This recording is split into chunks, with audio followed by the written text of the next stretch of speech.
startling new twist in the notorious BTK serial killer case.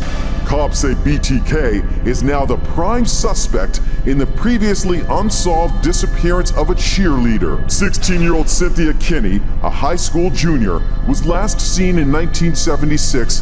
It happened around the time BTK monster Dennis Rader was unleashing his reign of terror 120 miles away in Wichita. Police have been digging up property that Rader once owned as part of the new investigation into the cheerleader's disappearance. We did find a length of chain and some binding clips that Dennis Rader was fond of using for bondage of victims. Authorities spoke to Rader in prison and say he denied killing Kinney, but he also dropped this bombshell. He indicated at the tail end of the interview that one of his favorite fantasies was to kidnap a female victim from a laundromat.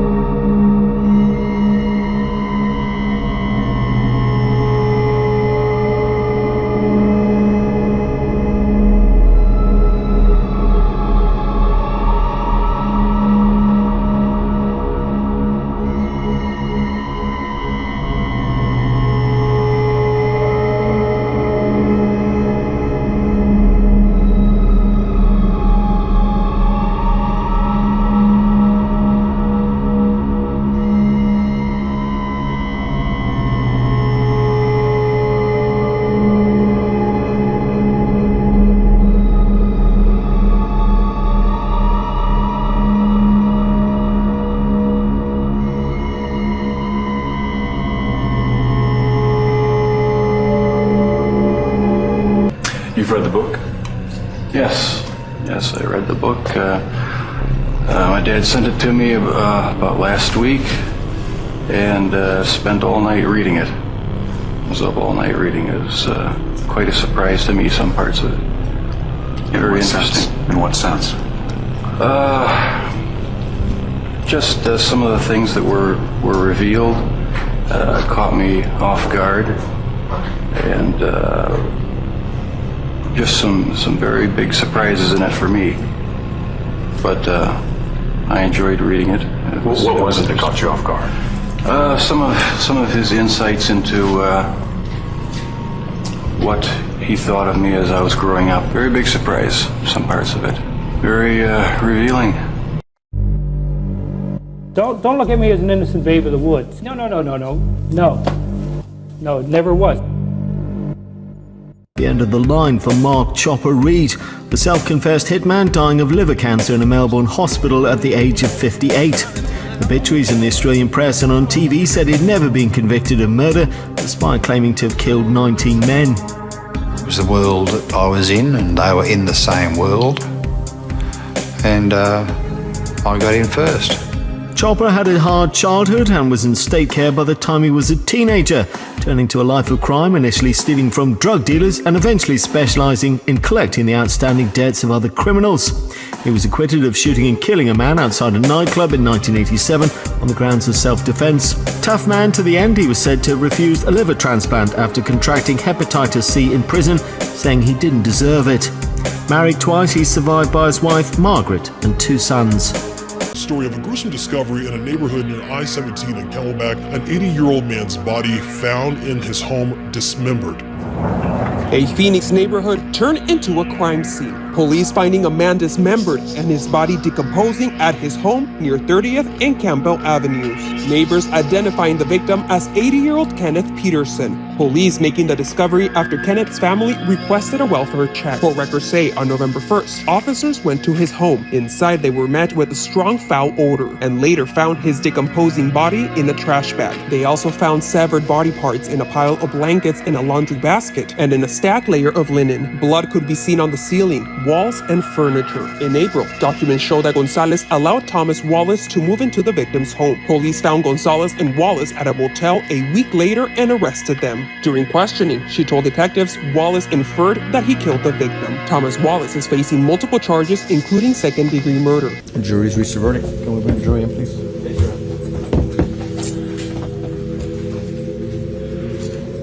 You may be seated. Has the jury reached a verdict? Was it a unanimous verdict? Can you please hand the verdict form to the bailiff?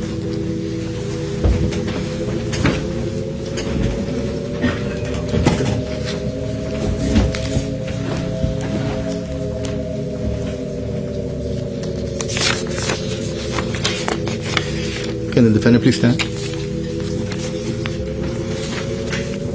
Verdict form. We, the jury, find the defendant, Juan David Ortiz, guilty of the offense of capital murder as charged in the indictment and as instructed in this charge. Signed by the presiding juror. This is your verdict, correct? I had them all controlled completely. And then went in the other room and I thought, do I just leave or what? They already know me, my face, so I went back and put a plastic bag over Mr. Otero's head and put a garment over his neck and pulled up on it, and that's when it really hit the fan, because they all could see what I was doing. Rader describes first strangling the mother and father while their 9-year-old son and 11-year-old daughter watched.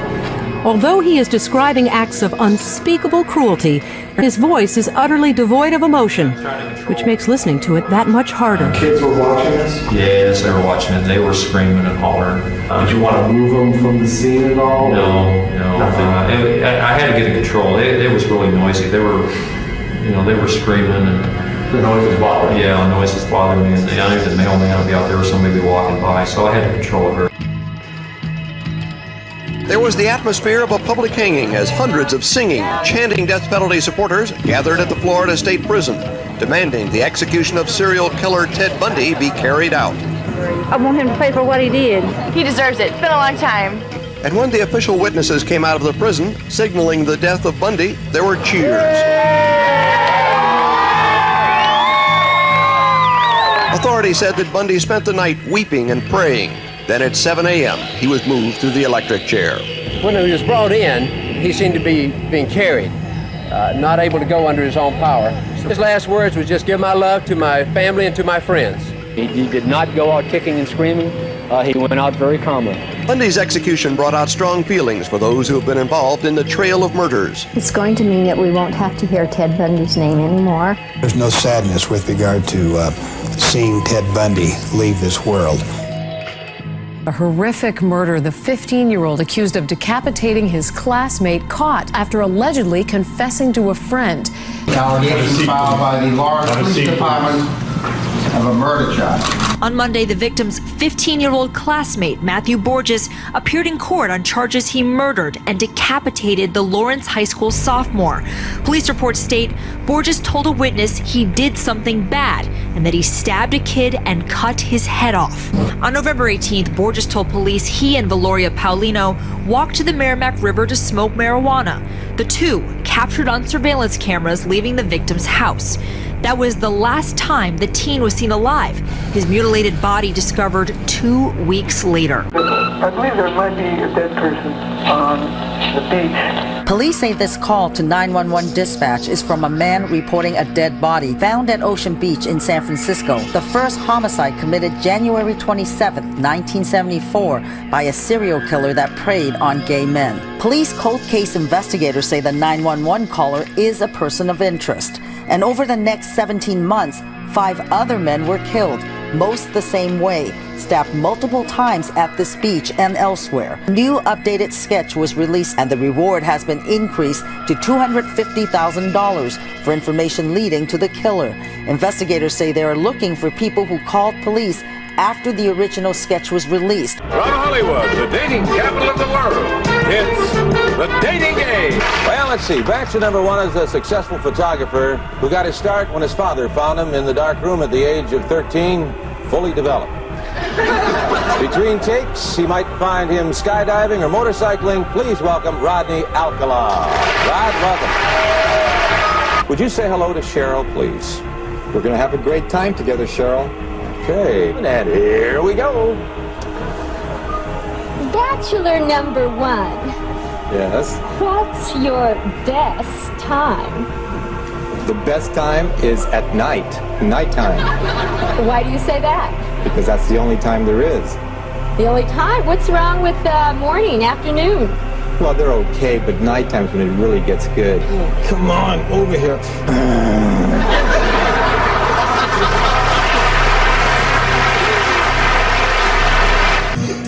The atrocious crimes I've committed has continued as the Sedgwick County is a monster. It brought the community, the family, the victims, dishonor.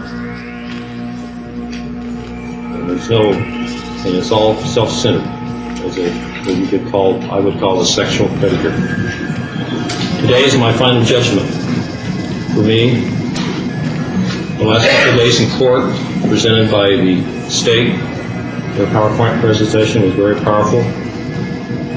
A couple of things I might point out toward the last, but overall, most of that was true. And I think the Sedgwick County ought to be proud that they do have a good state, that the evidence was there earlier, DNA, floppy. There was no way that I was going to get out of this. Ed Kemper was detained in a mental hospital from the age of 21 for the murder of his grandparents, but was later released on the advice of psychiatrists. Within 2 years, he had decapitated and mutilated 6 students as well as his mother and her best friend. He sometimes raped the corpses. In 1973, he gave himself up, since when Ed Kemper has been detained in a reform hospital in California.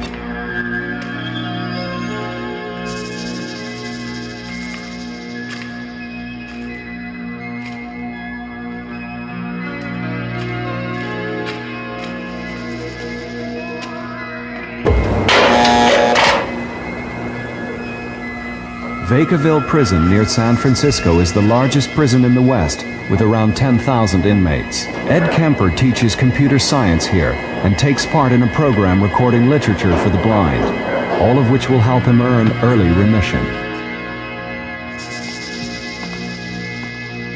And then he had this kind of primitive idea that you are what you eat. And it's that idea that he could make them part of himself and keep them alive through him that caused him to try eating some tissue from a couple of his victims. By studying the evidence, Dr. Dietz was able to surmise Dahmer's recipe.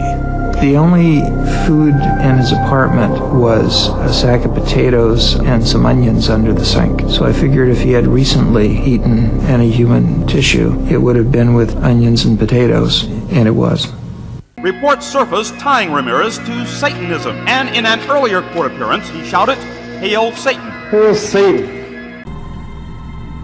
They call this the death house. This is the cell that the inmate is kept in up to 7 days prior to his execution. He is shaved, head is shaved, and his right leg is shaved. And then he is brought through this door, which proceeds down a corridor, which goes to where the electric chair is. As he's going down the hallways, he's escorted by the assistant superintendent and the correctional officer chief, and is brought in here to the actual chamber. He is seated in the chair in front of the news media witnesses and the official witnesses who are already seated in the witness area. He's brought in and put into the chair, and the straps are placed around his chest and around his lap and on his arm. And then his legs are placed into these straps. The electrode then is placed on top of the inmate's head. The superintendent will make a motion to the executioner.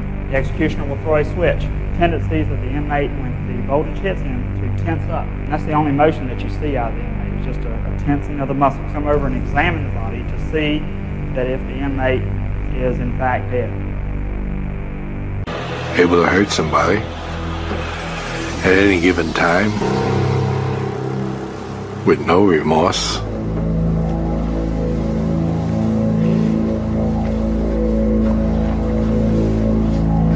And who could do it over and over again without it bothering them. Did you think of yourself as an assassin? Assassin? Sounds so exotic. I was just a murderer.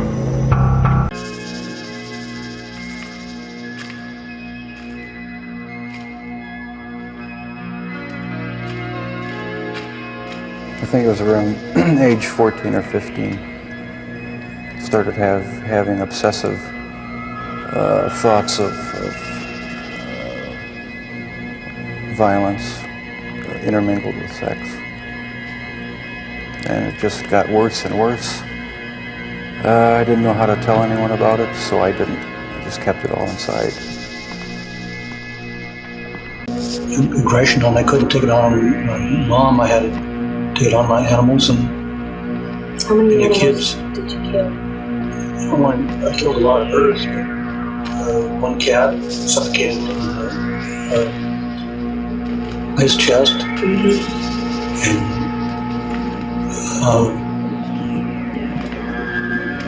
shot babies of dogs to hurt them, and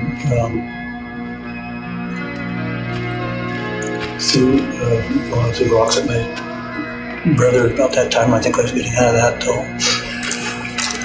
You couldn't take your aggressions out on your mom, No, I couldn't. but you could think about it.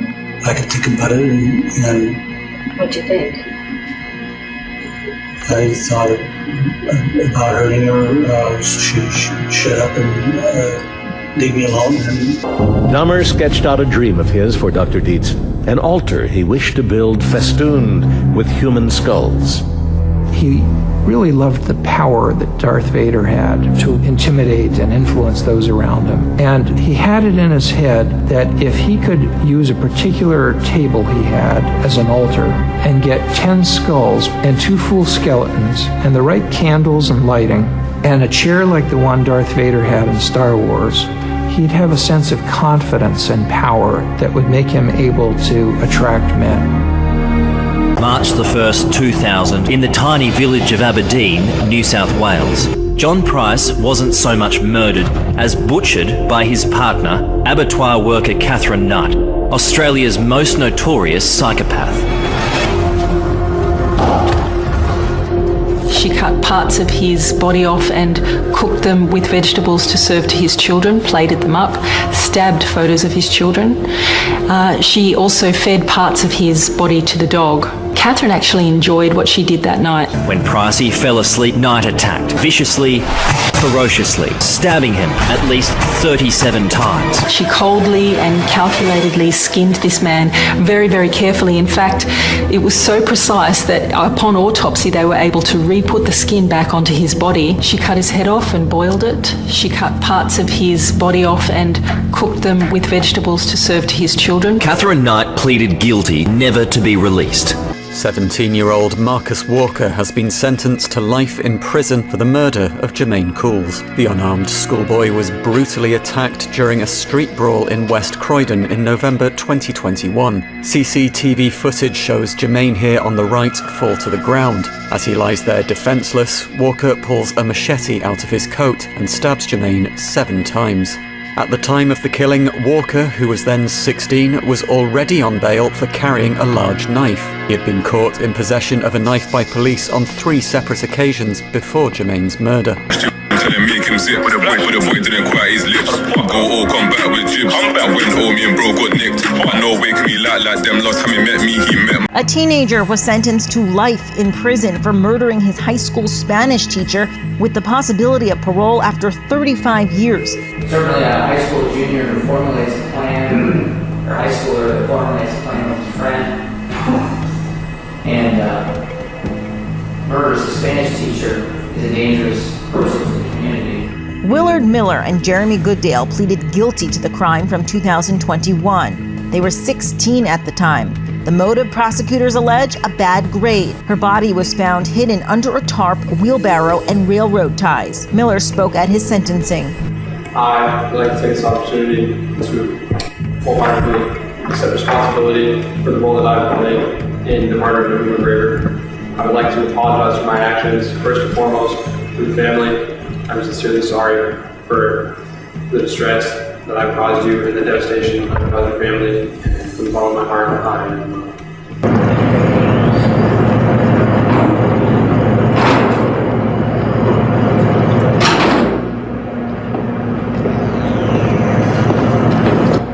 What makes a serial murderer tick? Other than the experts all jumping up to give their opinions, which have been doing for a lot of years, and unfortunately they don't hit too well. They don't have too good of a track record. And knowing some of those characters and watching how easy it was for me to stumble into what I did, I didn't go into it pre-planned or anything, but because, you know, while a lot of people can stereotype the type of criminal that a serial killer would be, society has to loosen up its belt a bit and admit that jailers, like at the Tucker farm down in Arkansas, who get tired of recalcitrant troublemaker inmates, take them out back and kill them and bury them, are serial killers. Different motive. Could you tell us how long you've been imprisoned?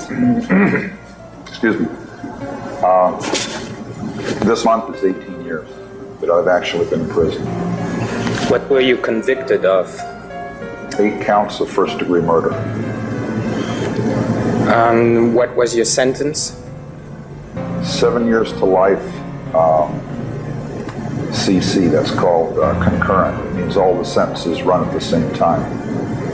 That means they run consecutively? Oh no, that's the opposite of consecutive. Yeah. Consecutive would be one at a time, and of course you can't serve multiple life sentences, but there was some question before my case that whether on the legality of that. So when my case went through, the judge sentenced me to 1 term of 7 to life, which at that time was the maximum non-death penalty, and all to run concurrent at the same time. In considering your crimes and crimes done by other serial killers, what do you think society should do in generally with serial killers? Do with them? Yes.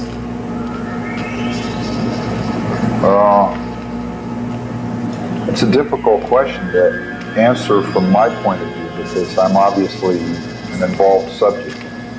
So any answer I would give that would be other than the death penalty would sound very self-serving.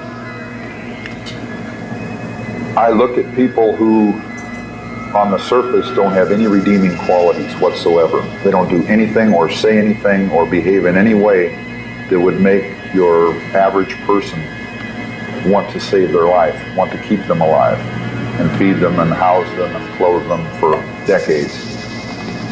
My high security jail cell up in Redwood City, I was really slammed down tight. I'm in a 2-man cell by myself. They have a camera on me 24 hours a day, a monitor, videotape monitor. The lights are on. It's 2 sets of these 4-footers here. And it's as bright as day, all day long, all night long, 24 hours a day. And I was there for 5 months. And I brought this pen back in. I smuggled it in with me. And I get strip shook leaving the cell. I get strip shook coming back in. And I brought this pen in and it got in with my legal papers. And a few months later, in the middle of the trial, I smashed the pen on the floor with my boot, sharpened it, got a sharp edge on the metal, and slashed my wrist. And was bleeding all over the place. And it was very messy and very exciting, and everybody was dragging me off to the hospital, get sewed up and all of that. And I got maced.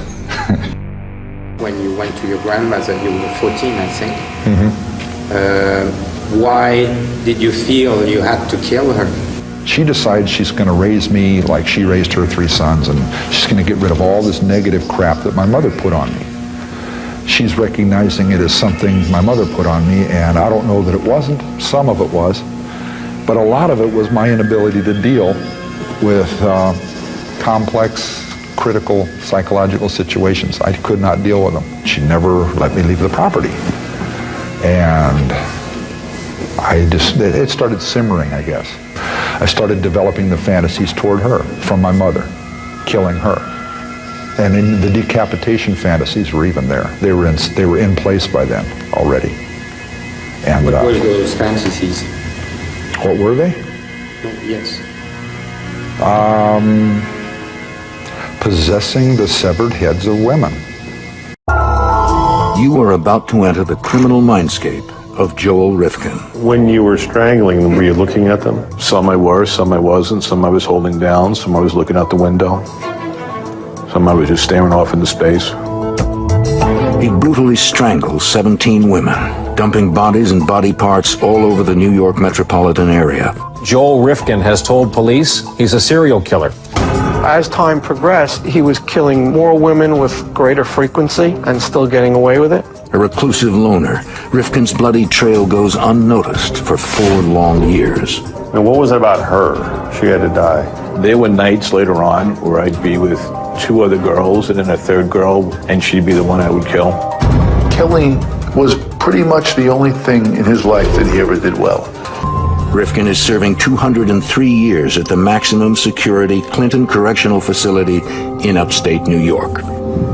When Joel walked into the interview room, I got a general sense that he felt very tense. I appreciate you agreeing to talk with me today. Oh, thanks. Yeah. Rifkin's crimes come to light in June 1993 when he is apprehended by New York State troopers patrolling Long Island's Southern State Parkway. It was approximately 3 in the morning. We came across a pickup truck traveling eastbound that had no license plates on the vehicle.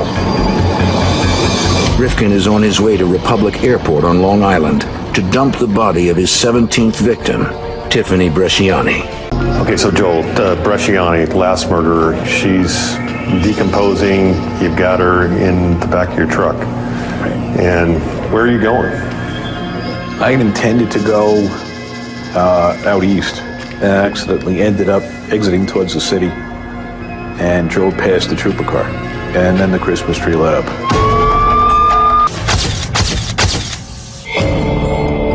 Troopers discover Bresciani's decomposed corpse in the back of Rifkin's truck.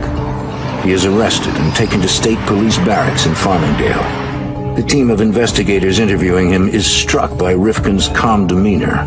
It came to a point where he asked, well, have you ever done this before? Was it 100? Was it 80? Was it 90? Working down the line until he finally said 17. And that's put us all back in our seats, 17. I will write it down for you. It might be easier for me to write it down if you give me some paper and some maps. For the next few hours, Rifkin details all 17 homicides for investigators. It was almost unbelievable. Very factual, off the top of his head, with no hesitation. He wrote down that list and made his notes and sat there just like he was studying or writing memoir. When you looked in their faces, what did you see?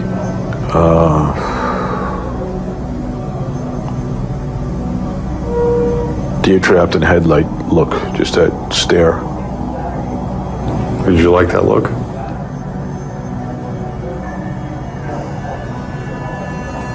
Not necessarily, because I would have looked more often. One night in March 1989, Rifkin's murderous dreams finally twist into reality. He had been with hundreds of prostitutes leading up to that night. He pretty much fantasized about killing every single one of them when he was with them. He drives to a stroll, the area where street prostitutes work, on Manhattan's Lower East Side, and picks up a young drug-addicted woman named Susie. Drives her out to Long Island, to the home that he grew up in, where he played with his sister, where he still lives with his mother. Rifkin picks up a souvenir artillery shell and hits Susie in the head, again and again. After bludgeoning Susie with the metal shell, Rifkin finally acts out his strangulation fantasy. One arm was around her head, the other arm was underneath the arm, so chin, neck area. How did you feel after you were done killing her? What was that feeling like? Did you sleep well? Yeah. Did you normally sleep well? Yeah. Fell out for about 6 hours. What did you do with her? Her I cut up with the idea of small packages, easy to hide, easy to make go away, easy to take out with the trash. What made you decide to do that, or to take that route? It's messy. It takes a lot of time. Just what I had said, if it, make everything as small as possible, make it all disappear. That was the overwhelming thought I had. He takes the bags containing Susie's remains and scatters them in both New York and New Jersey. He goes to extraordinary lengths in his first homicide to make sure that this victim isn't found. But even if she had been found, it's very unlikely there's any way that she would have ever been linked back to Joel. Before driving her back to the city, Joel agrees to go to an ATM machine and withdraw some extra money for Julie. We were leaving and I hit her from behind once and then strangled her. Why'd you hit her? Probably to stun her. I mean, what did she do? Had she done anything that you can think of, over that 5 or 6 hours that culminated in something where? No, I just basically decided, to do it. Would you like it? How did that make you feel, the strangler?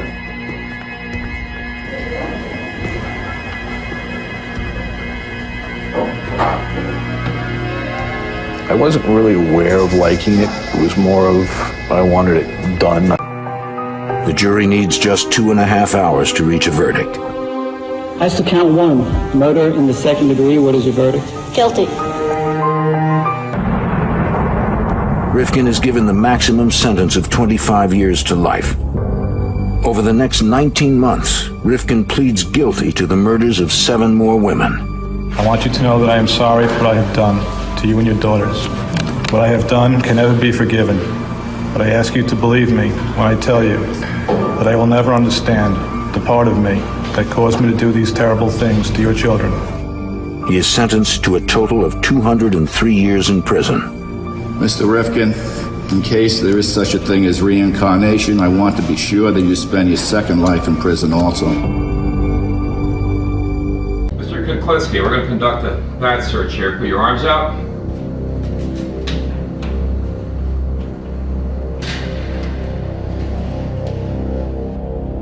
On May 25, 1988, Richard Kuklinski was convicted of multiple murder and sentenced to life imprisonment. This ended 30 years of cold-blooded killing by a master criminal police called the Iceman. Richard Kuklinski is one of the most dangerous criminals we have ever come across in this state. How many people have you killed? Oh, an approximate guess.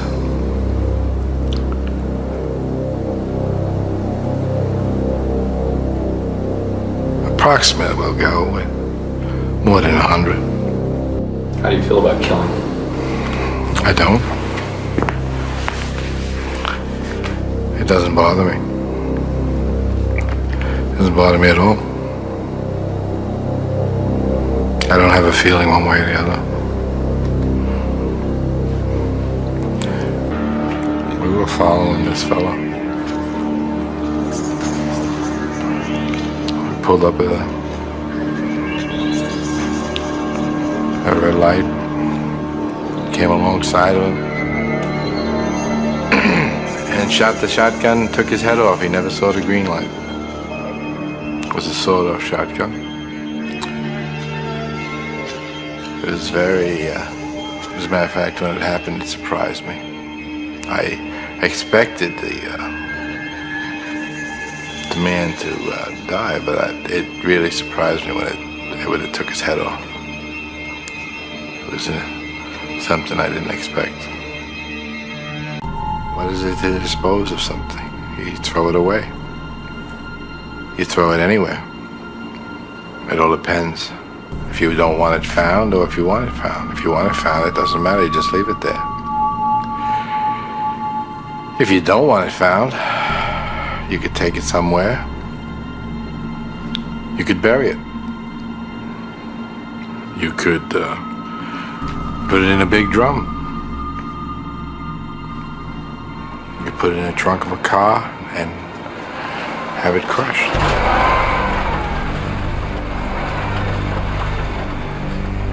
You leave it in town, you can put it on a park bench. I mean, you can put it anywhere you want. They found a few people sitting on park benches, I'm sure. As a matter of fact, I know they have. Would you ever use a chainsaw? To cut someone up? Yes. I've done that. To dismember them, yes. Not to kill them, no. What was it like to cut somebody up with a even though the guy was dead? How did it feel to cut some guy up with a chainsaw? Well, I didn't have any feeling one way or the other. That just happened. That's the way it had to be. Messy. Yes. Yes, it was. Did it make you sick? No. It was a man, he was begging and pleading and praying, I guess. He was pleased God and all over the place. So I told him he could have a half hour to pray to God. And if God could come down and change the circumstances, he'd have that time. But God never showed up. And he never changed the circumstances. And that was that. It wasn't too nice. That's one thing I shouldn't have done, that one. I shouldn't have done it that way. Your job is to do your job, not to worry about me. That's what I'm saying. Well, I worry about me. You worry about your self. That's Bryce Rhodes talking to Judge Charles Cunningham. Rhodes is accused of shooting Christopher Jones, then stabbing to death 2 witnesses. Rhodes has already been through 2 attorneys and is now asking for his 3rd one to be removed. I'll just ask you, why do you keep refusing to get this man off my case when we keep having problems? Do you have something personal against me to where you don't want to remove him? No, sir. Rhodes once had to wear a face mask because he spit on an attorney. I write the Bar Association and the ACLU, you know. I write them, you know. I see what's going on, you know. Fair enough. Let's get us a date to come back. You know, we're going to find out, though. We're going to find out real quick. Promise that.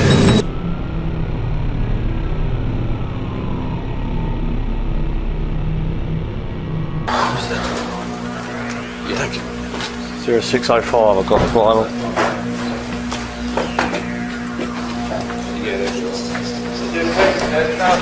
Yeah, I think my colleague put them in there.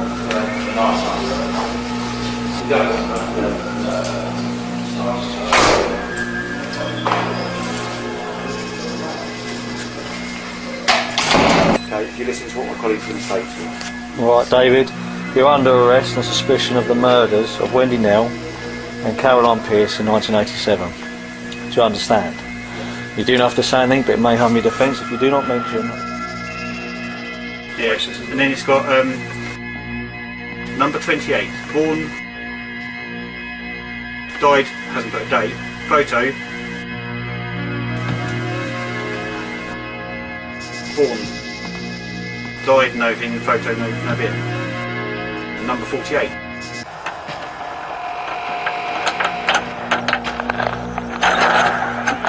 Hi there. David? Yeah. Hi, how are you doing? From Stuttgart.